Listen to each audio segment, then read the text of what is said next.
it's almost a year to the day that WHO issued its highest level of global alert. On January 30th, my friend and colleague, Dr. Tedros, issued a public health emergency of international concern, which is really the highest level of global alert. That was on January 30th. And to make a long story short, in 2020, those countries that listened and paid attention tended to do well, and those that didn't went in the opposite direction, unfortunately. So, with those introductory remarks, I think the way I'd like to frame these comments, and by the way, let's continue to interact after this on Twitter. I'm at Peter A. Singer. I think the way I'd like to frame these remarks is let's talk about the 3 years involved here, 2020, 2021, and 2022. And I'll frame it that way, but I'll spend most of my time on 2021.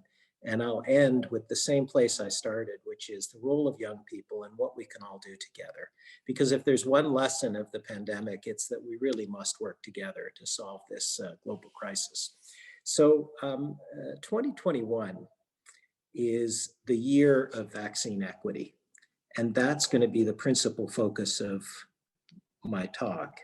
But let's take a step back to 2020 and talk about some of the lessons learned in 2020. And I really think you can reflect on it in kind of 3 phases. One is it was the year when global solidarity was tested. And what I found most interesting working here in Geneva at WHO was the extent to which values underlie almost everything in the response through 2020. The values of global solidarity that frankly were tested in a geopolitical environment, the value of the importance of trust, the importance of leadership, which in a way is the ultimate vaccine for COVID. And we saw different layers of leadership, different types of leadership. So first point I want to make is one of the lessons of 2020 is how values really underlie the response and effective responses. And I think that's an important lesson for public policy. The second kind of layer, if you will, of 2020 was the public health response. And that really was front and center in 2020, as it does continue in 2021.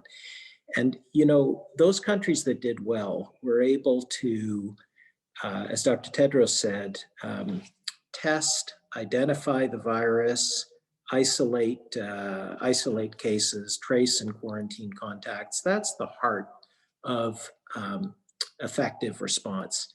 And you see many countries in Asia who did very well and indeed use those very strategies. To use a Canadian metaphor, you have to put the virus in the penalty box. And that's testing, tracing, those essential public health things. And of course, once the virus gets out of control, the ancillary but very important measures, physical distancing, wearing a mask, avoiding poorly ventilated indoor spaces, washing your hands, those are the blunt force measures as opposed to the precision measures, but all are important. And in any event, 2020, the year of public health measures, and it's important to know that some countries were able to control the virus with public health measures. And vaccines are not a magic bullet, and the public health measures will continue to be important through 2021 and well into the future. The third element of 2020 was it was really the year of unprecedented scientific success, including through the Access to COVID Tools Accelerator that was launched by last spring under the leadership of WHO, which is about accelerating the development of and improving equitable access to diagnostics, drugs, and vaccines. And just to focus on the vaccines for a moment, I mean, it really is unprecedented in human history that within a year, a vaccine we go from an outbreak to a vaccine. And not only one vaccine, but vaccines. So there's more than 200 vaccines in the pipeline, maybe 50 in human trials, more than 50 in human trials, more than a dozen in late stage human trials, and several, depending on how you count them, in use, many in use already. And that is completely unprecedented. So just to do a little wrap on 2020, When I think about 2020, I think about the foundation of the response being in the type of values that you would learn about in an MPP program, in a public policy school, values of solidarity, the geopolitical aspects and environment and context, the importance of trust, the importance of leadership.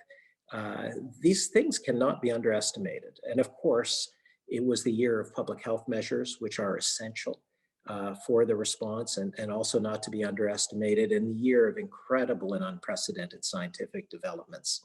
So let's turn to 2021 for a second. I've argued that 2021 is the defining challenge of 2021 for the world is the challenge of vaccine equity. You know, on the very last day of 2020, WHO pre-qualified its first vaccine, and that will continue to occur, and the vaccine started to be in use at the end. At this point, probably more than 60 million doses have been used, more than 60 million. That figure was from a couple of days ago. So we're now almost starting to approach the number of people who've at least had their first dose as who were confirmed cases, which I mentioned as 100 million. There are more than 50 countries, as of a couple of days ago, I think it was 52 countries that have started vaccination programs, because the issue isn't a development of the vaccine, the issue is vaccination, getting it into people's arms. What's interesting and unfortunate is when you look at those 50 countries, very few of them are low-income countries. I think one was a low-income country out of the 52 countries. And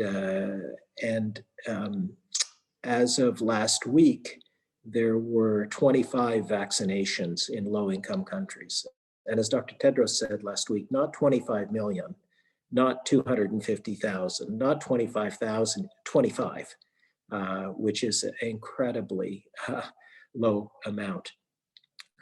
So that's where we are. When we think about vaccine equity, of course, we have to think about the vaccine supply.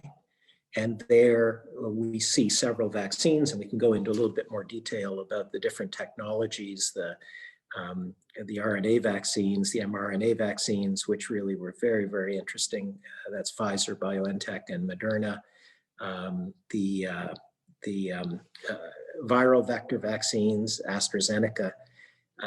The inactivated vaccines, that's the several, for example, many of the vaccines that are manufactured in China, the Sinovac, the Sinopharm, and then the protein subunit vaccines that are coming. We can get into a little bit more detail, but there's some very interesting issues there. Anyway, vaccine manufacturing at the moment is probably the bottleneck, and vaccine supply, and you hear a lot about that in Canada. But it's also very important to think about demand. And when I think about demand, I think about it in 3 Ds. One is distribution, and that's a critical issue. The other is data. So you see where the vaccines are, you see where there's no uptake, et cetera. And the third is direction, or leadership, role modeling, and so on. And underlying all this, whether it be 2020, whether it be 2021, a key lesson of the pandemic has been the importance of equity, and how the virus has shone a very harsh spotlight on the pre-existing social and economic inequities.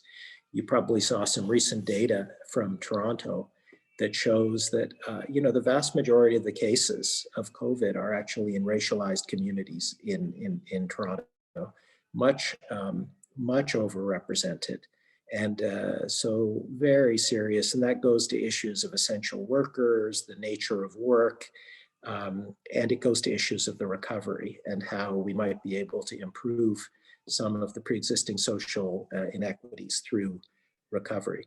The other point I want to make is the case for vaccine equity. Why is that important? Obviously, there's an ethical case to be made, and that's a case that fundamentally is based on justice, but not only on justice, also on solidarity and interdependence, but not only on solidarity and interdependence, also on the emotions that underlie theories of justice. And in particular, I would argue the emotion of empathy. And Sali Benatar, Abdullah Dar, and I did some work about 15 years ago on global health ethics, and essentially described this cascade of values from justice to solidarity to empathy. And you can go much more deeply into real philosophers, to get into that. For example, the way Martha Nussbaum has described the importance of emotions underlying justice. And we could pick that up in the discussion period. Anyway, very strong ethical case. And when it comes to health workers, of course, and I'll come back to them in a moment, there's also a value of reciprocity. And that's something we described in Ethical Values Underlying Pandemic Influenza Planning coming out of SARS 2003 and into pandemic influenza. So there's a very strong ethical case. There's also a very strong economic case. This is more than $10 trillion has been spent in stimulus spending. It's a very serious economic situation. The billions requested by the Access to COVID Tools Accelerator are actually a very small amount in terms of funds. It's a lot of money, a few billion dollars, several billion dollars, but a relatively small amount when you think about it in terms of the tens of trillions of dollars that have been lost. Again, it's an issue of lives and livelihoods. It's the poor, and there are poor people in every country, that suffer the most in relationship to COVID. And so the economic aspects are very, very serious. And we see that in Canada as well. We see it right around the world. And the way to restart, there's only one way to restart the global economy and only one way to restart economies, and that's to deal with the public health problem. And that's the end of the story. That's the only way. And of course, underlying the ethical and economic arguments for vaccine equity are issues of national security. And I want you to think about functional health systems as critical infrastructure. And as issues of national security, something we could explore a little bit more. So when it comes to 2021, that's the year of vaccine equity. It's an issue of rollout in supply and demand terms, but it's also an issue of ethics, economics, and national security as the rationales underlying it. Very briefly, when we look forward to 2022, of course, the public health measures will continue, the vaccine equity issues will continue. But hopefully, by that time, we'll be into a focus on recovery. The world was very, very far behind on the world was far behind many countries on the Sustainable Development Goals before COVID, and we're much further behind now. And so the game should be, how do we accelerate impact on Sustainable Development Goals? There's about 50 health-related indicators across many of the Sustainable Development Goals, which I'm sure you've studied in your various policy programs.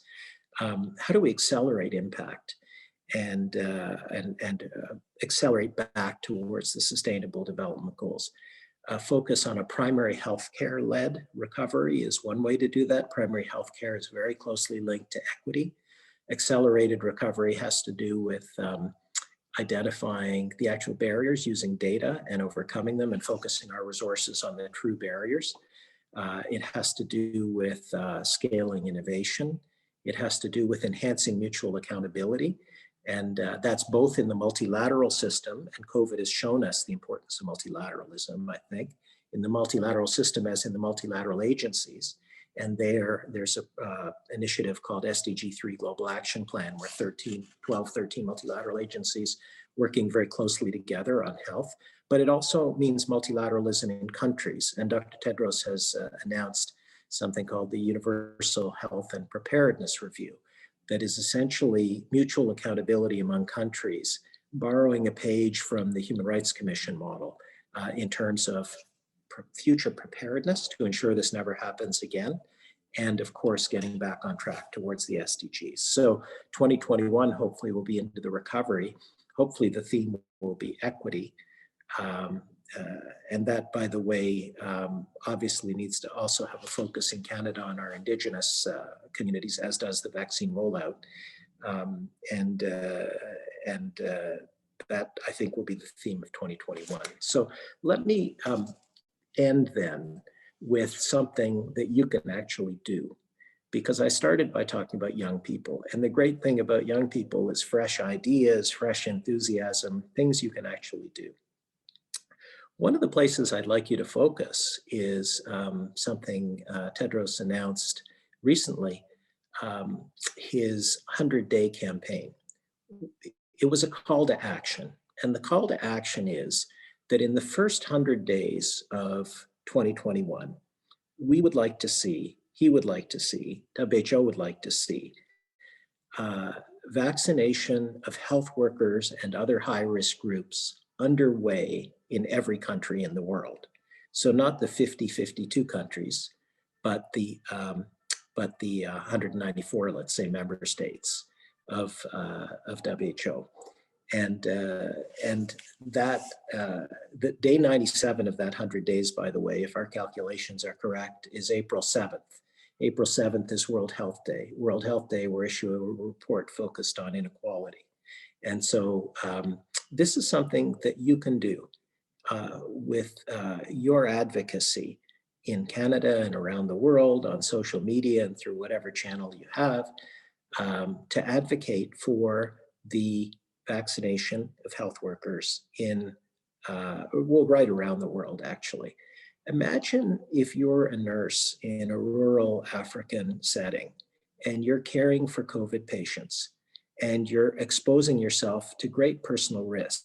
And by the way, health workers are 14% of the global cases of COVID and 3% of the global population. So they clearly are taking on excess risk in service of their communities. And unfortunately, many have paid the ultimate price. So imagine you are a nurse taking on that risk, caring for COVID patients. No vaccine in sight. You go home, you're on the internet, you watch TV, and you see all the vaccination of relatively low-risk young people in other countries of the world. Think about how that makes you feel. Not think, feel, when you're that nurse. And think about the justice aspects of that. And think about what you can do to help right that situation by advocating for the vaccination of those health workers. The COVAX facility and the Access to COVID Tools Accelerator, led by WHO, with Gavi, with CEPI, with other groups, is actually a very obvious mechanism where that can be addressed and redressed. I'm proud that Canada has been one of the largest financial contributors to the ACT Accelerator. Canada has indicated that it will donate doses of vaccine that it has over time. Norway has said, by the way, that it would do it in parallel, because the key issue for many countries and for health workers who every day are facing risk and dying around the world is not when the vaccination program in their country ends, but when it starts. And that's why this focus on the 100-day window and advocating for every country in the world to have vaccination significantly underway. So with that, I'm going to stop and really just look forward to your comments and questions. We covered a lot of ground in 20, and I framed it as 2020, 2021, and 2022. But would very much welcome any questions or comments and really look forward to the discussion. But what I want to leave you with is this, that equity is in your hands. Equity is in your hands. You have the power to promote equity, to help governments do what they naturally want to do, which is the right thing, which is to promote equity. And through your advocacy, through your engagement, through your thinking, and through your tweets, you can help to promote equity right around the world. And that's why I actually started with my Twitter label at Peter A. Singer, and I hope to see you all there, and I hope that we can work together to promote equity in the recovery, but also in this very important year of vaccine equity. So I stop there, and I look forward to your questions, and over to you. We'll move into the question and discussion period now. We'll start with some questions that were submitted beforehand, and then I'll read some from the chat. Since time is limited, we apologize. We may not get through all the questions from the chat, but Thank you for contributing to the conversation so far, and please continue to submit your questions as the question period progresses.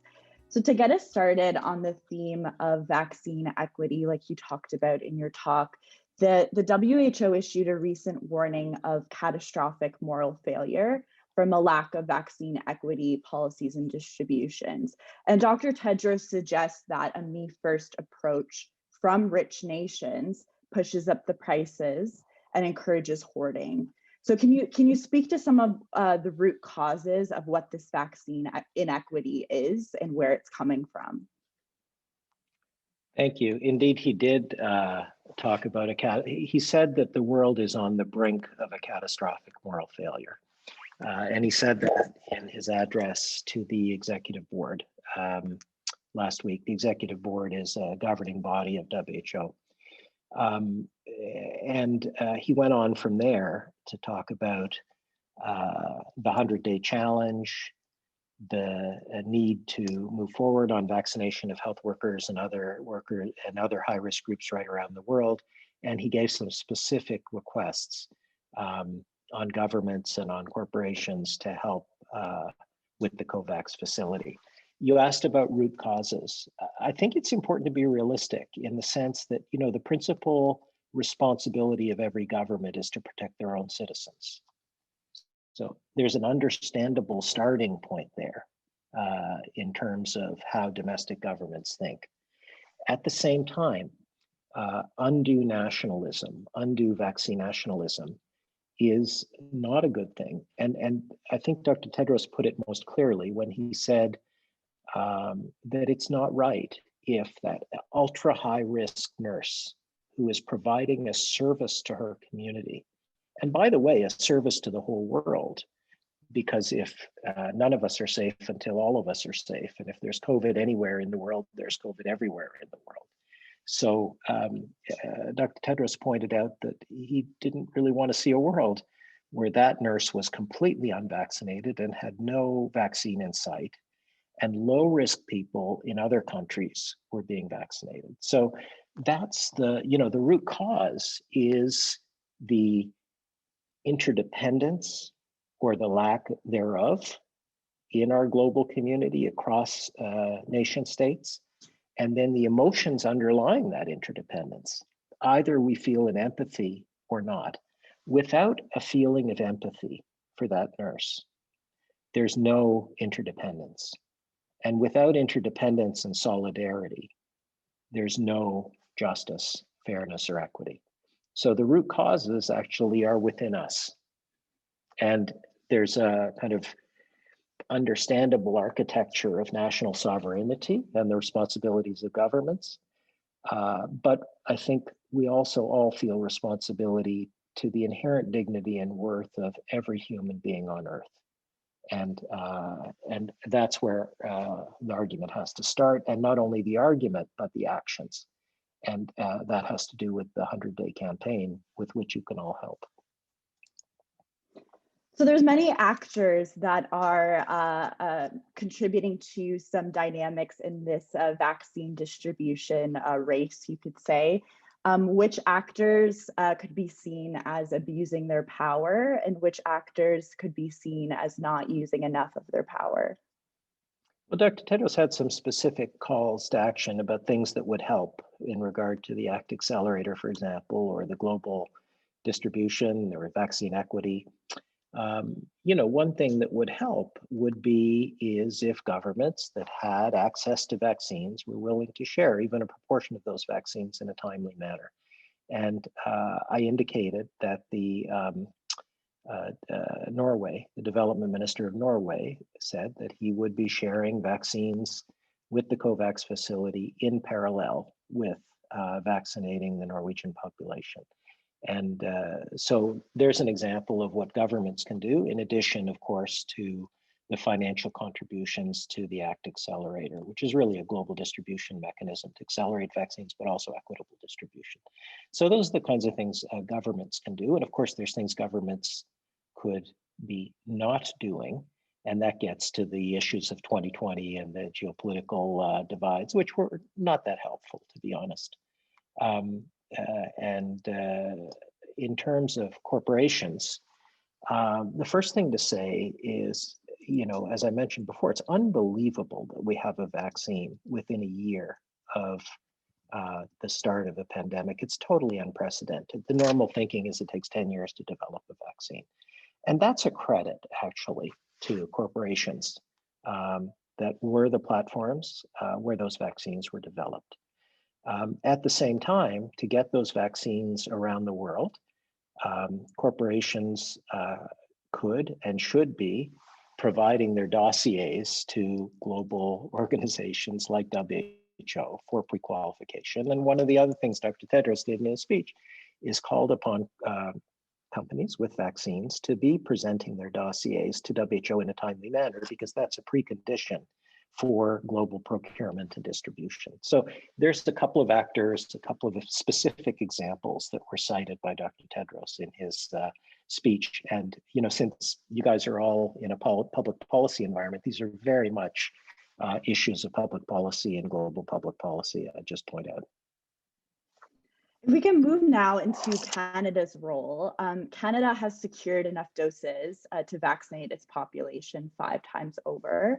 And that's received some mixed reviews in the media. And it is, like you mentioned in your talk, it's providing $865 million in support to developing countries through the Access to COVID-19 Tools Accelerator. So can both those actions that Canada is taking achieve vaccine equity, or are doing both of these things exacerbating the problem? Well, when it comes to vaccine equity, you have to think about dollars and doses. On the dollar side, that contribution is very much appreciated by WHO. That financial contribution is very much appreciated by WHO and actually by countries around the world. Canada is one of really the top financial contributors to the COVAX facility and the ACT Accelerator, and that's really terrific. And we ought to feel proud of that. Or you ought to feel proud of that. I'm an international public servant. We ought to feel proud of that. On the doses side, Canada's also indicated that it will be sharing doses. It's also provided a contribution for the ACT Accelerator and for Gavi to develop a mechanism for dose distribution. And it's also actively engaged through, very engaged and thoughtful development minister, Karina Gould, in the ACT Accelerator, in the Facilitation Council. So the real question then becomes, okay, well, when will the doses be shared? And I think that's the question for every country. And I spoke about the Norwegian example. I would point out that 5 times figure is true, but at the moment, Canada has vaccinated just over 2% of its population. You've got shortages this week. There's no vaccine supply. I think there's no vaccine supply coming this week, if I'm reading the media correctly. And so, yeah, maybe 5 times over, but there's still a shortage of supply. And so that 5 times estimate is the total of the ordered doses in the future. And I think we do have to also look at the present and to be fair about that as well. When there's an acute shortage and even high-risk people and health professionals aren't being vaccinated in a country, then it is quite hard for a government. But at the same time, it's important that governments around the world, why should that nurse in an African setting who's at very high risk not be vaccinated when much lower risk people in other countries in the world are? That's the fundamental question we all need to grapple with, and that really brings it home in I think a very concrete way. So anyway, bottom line is Canada's been a very strong global actor, and at the same time, every country needs to step up, because none of us is safe until all of us is safe. I think we'll move into some questions from the chat now. It seems like we are getting a lot, which thank you to everyone who's contributing. We'll start with Rudana's comment, which is saying, among populations experiencing a greater risk, I worry about those who are incarcerated. In Canada, we have seen at least one premier and the leader of the federal opposition say that this population should be deprioritized. But countries have a duty of care to these individuals, and in Canada, we're hearing about immense overcrowding, lack of access to basics like soap, and creating outbreaks. It's also important to consider how racial injustice is at play here when we remember the overrepresentation of Black and Indigenous, who are 30% of the federal prison population in prisons and jails. So how might this factor into the WHO's efforts to press for equitable distribution? I mean, what I would say is that it's very, very important to make science and evidence-based judgments based on risk-based judgments in terms of vaccine distribution. And if there's empirical evidence that a population is at risk from overcrowding or from whatever other, they should have the vaccine. You know, when you're sentenced to jail, that's not a death sentence from inadequate. You're a citizen. You should have the same health care as everyone else based on the same risk analysis. And so I think it's very important, particularly when you're looking at vulnerable communities, to ensure that vulnerable communities are protected. So that's my main comment. In terms of the underlying issues and the racialized populations, we know that COVID preys on racialized communities, be they incarcerated or not incarcerated. And you know, the data from Toronto is very, very stark in this regard, that the incredible overrepresentation of COVID hospitalized cases in racialized communities. And I think we must be very, very sensitive to that and ensure that the rollout of public health measures and of the scientific tools, including the vaccine, is commensurate with that risk. And that's also obviously an issue in any community where there's overrepresented racialized communities. So to make a long story short, we have to make risk-based assessments, and we have to protect high-risk communities, whoever they may be and however stigmatized they may be. And the more stigmatized, the more I think we have to be careful to be protecting them. And we have to be very, very focused on ensuring that high-risk communities, racialized communities, impoverished communities, Indigenous communities are also very, very well protected. And that some of the pre-existing inequities, including the gross historical injustices related to the treatment of some of those communities, Indigenous communities, for example, in Canada, are borne in mind and redressed. COVID preys on inequity. COVID preys on racialized communities. COVID provides us all with the opportunity to begin to redress some of the inequities that these communities have historically suffered, rather than to perpetuate them. Staying on the vaccine topic, there's a question from Camilla that says, on vaccine rollout, people age 65 plus or 70 plus years old are prioritized to be vaccinated in the US and Canada, whereas in China, people aged 18 to 59 are scheduled to be vaccinated before 60 plus years old. Is there a reason behind this difference medically or socially, economically? Yeah, I mean, it's hard for an international public servant to comment on specific policies, but generally speaking, WHO has advocated for the vaccination of health workers and people at highest risk, and that's the 100-day challenge. And people at highest risk are empirically, the evidence shows, the elderly, who have a much, much higher mortality rate, and people with significant comorbid conditions. And so we do have these global recommendations, and there is an allocation framework, commensurate allocation framework to the vaccine. And you know, perhaps I leave that one there. COVID is an opportunity for us to protect the most vulnerable people in society who stand to have the greatest risk of death if they are infected. You know, I had COVID myself last spring, as did my wife, and I know what that fear is like. It was early in the epidemic. Thankfully, I had a very mild case, as did my wife. But it's a fearful thing because you don't know which way it will go. You know, I think we should all hope that people have a mild case and a quick recovery, like I was fortunate to have. But those people who are statistically likely to have a severe case or death, you know, the greater the risk, the more those communities should be protected. And maybe I'll just leave it at that. This is a question from Chioma, which I think ties along the same thread. Could you speak more to the relationship between vaccine equity and national security? Yeah, so this is an argument, actually, if I don't know if anyone's doing an independent project there, but this would be a great topic for an independent project. I think the contours of the ethical argument are pretty well worked out.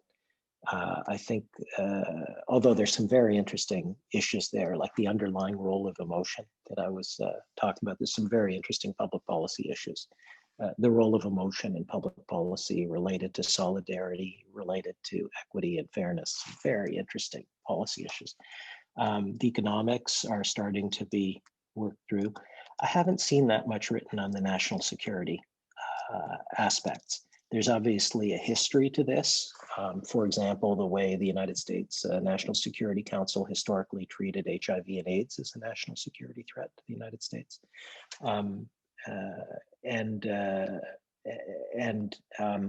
In this case, you know, I'll just offer some preliminary thoughts, but would really encourage anyone who's in the market for an independent project in your MPP program to do this as an independent project. And I'd love to hear the results, maybe even beyond Twitter. So, you know, when you think about national security, you think about critical infrastructure. I think there's a way of thinking about health systems, functional health systems with people, and that relates to the health worker challenge as pieces of critical infrastructure for a country. You think about the transborder aspects of national security. I think the interdependence has a good side, it has a bad side, which is the transborder public bads, essentially, and the cross-border issues. You know, I was cruising around this recent set of essays, which I think came from SIGI, about global governance, national security, COVID, and they made the point that you know, traditional norms of national security, as in nuclear weapons, what have you, traditional thinking, nuclear weapons, terrorism, et cetera, really does need to be expanded to other types of threats, like pandemic threats. I mean, look at what's happened in the world. What's happened in the world is the world's come to a standstill. The world economy's come to a standstill. 2 million people have died. If that's not a threat to the national security of every nation, I don't know what is. And so it does suggest that our traditional notions of national security potentially could and should be expanded. And maybe I'll just leave it to you to develop that argument further. COVID as an issue in national security and the national security reasons for vaccine equity. Looking to how we can address vaccine equity, we have a question from Aman who says, how can we ensure that vaccines are fairly distributed to low-income countries when the price of the vaccines are not affordable for low-income countries? And this maybe speaks to the COVID-19 accelerator as well, if you want to explain how that program intends to work. Yeah, so the first thing I would say is, to achieve vaccine equity, people need to be engaged. They need to feel solidarity. There needs to be a cause and a case. And that's why I spent so much time talking about the ethical, economic, national security arguments, delved into some of them. And the importance of a feeling of solidarity for that nurse in African clinic. So I think the joining into the 100-day challenge could be extremely helpful. Having said that, once you have a cause and once people are motivated and once you have maybe a movement, you also need a mechanism. And that's where the Access to COVID Tools Accelerator and its COVAX facility come in. This is a partnership among several multilateral organizations, foundations led by WHO. Its goal is to accelerate the development of and the equitable distribution of drugs, diagnostics, vaccines, and there's also a health system connector, which aims to address the health systems aspects of this and some very important things like personal protective equipment and medical oxygen, which is life-saving in this case. So zeroing in on the, so just to make the point that all those things are important. You know, in HIV, for example, there is no vaccine, but there are highly effective treatments and people live a normal life. So we tend to think about vaccine, and thankfully here there's a good COVID vaccine. But if you catch COVID, the treatments are very important for you as well. And the ACT Accelerator has distributed evidence-based treatments like oxygen, like dexamethasone around the world, as well as tens of millions of diagnostic tests. And that's also a longer story in terms of molecular testing. So there is obviously a financial requirement. It's in the 30-something billion range overall. And there's still a shortfall of several $1 billion this year, which is a little hard to understand given that the cost of this pandemic is tens of trillions of dollars. You really need to think about this. We really need to think about this as an issue beyond development assistance, which of course is a limited envelope, 30-something billion a year of ODA on development assistance. This is really an issue of broader government budgets from governments around the world.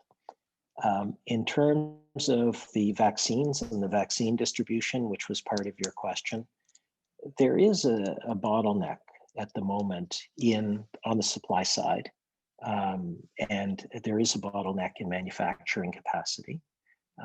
So there are bottlenecks beyond price, beyond intellectual property, but there's several bottlenecks in that system.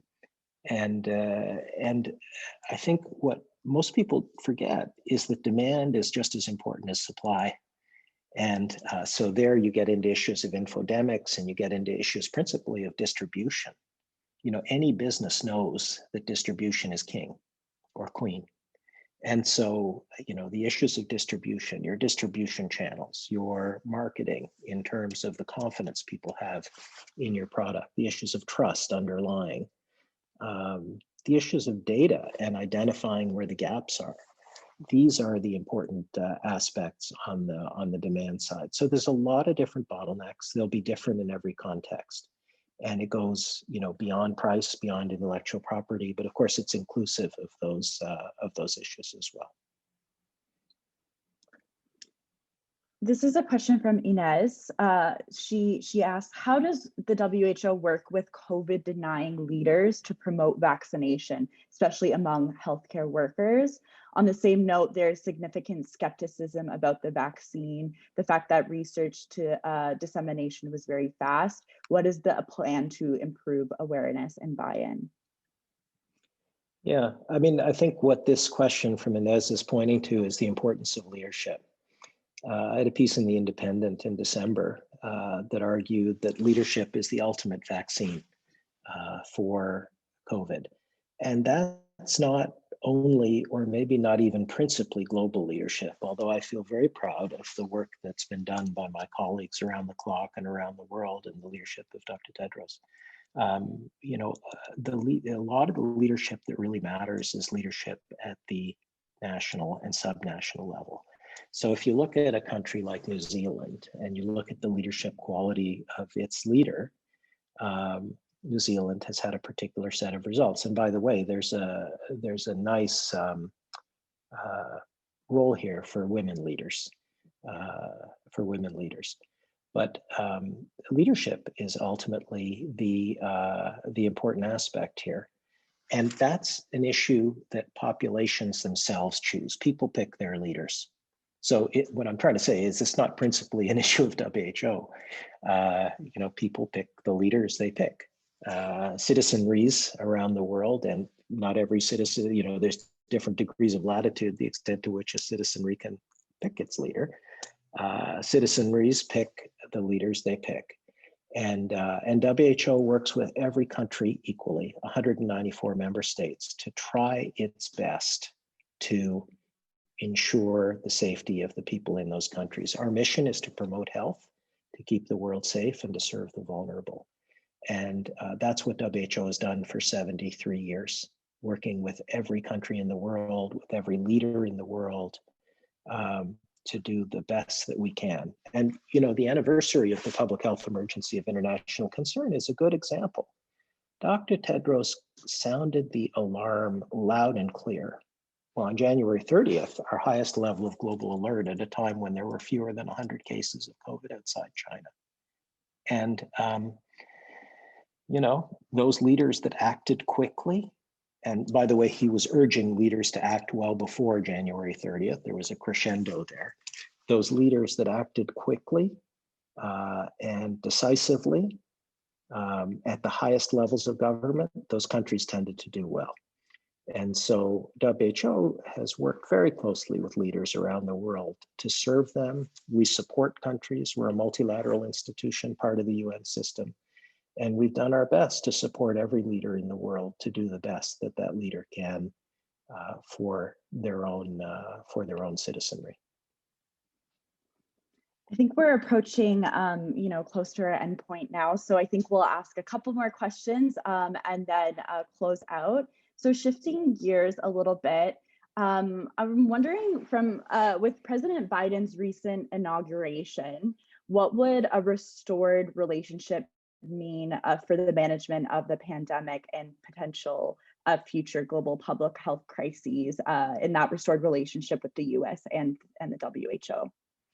The United States and the World Health Organization have had an extremely constructive and productive relationship for 73 years. The US was there at the founding. During the pandemic, many embedded US personnel were there performing critical functions. You probably watch some of these press conferences. They tend to feature Tedros and Mike Ryan and Maria Van Kerkhove. Maria Van Kerkhove is an international public servant. She's a citizen of the United States.